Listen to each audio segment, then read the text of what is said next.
Hey everyone! Today's video is going to be all about comparing cheap watercolor paints to expensive watercolor paints. Now on the inexpensive side we have these Crayola washable watercolors. There are 24 colors and they cost me like $5 Canadian on Amazon. And on the expensive side we have these Daniel Smith professional paints that I use a lot, and I will figure out how many colors I end up using and tally up the total and put it right here. So with that said, let's get on to the rest of the video.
And here is the result.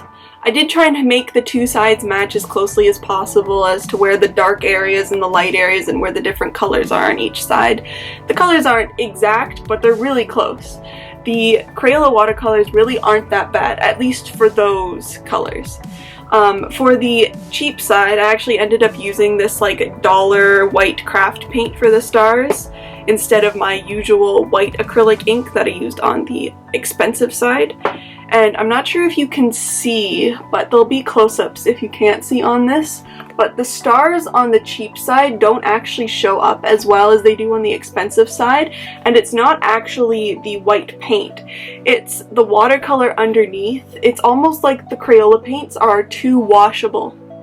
Any kind of paint that you put on top of them or any kind of liquid, it kind of blends in with whatever you put there, and almost like it just runs a lot more than the professional paints.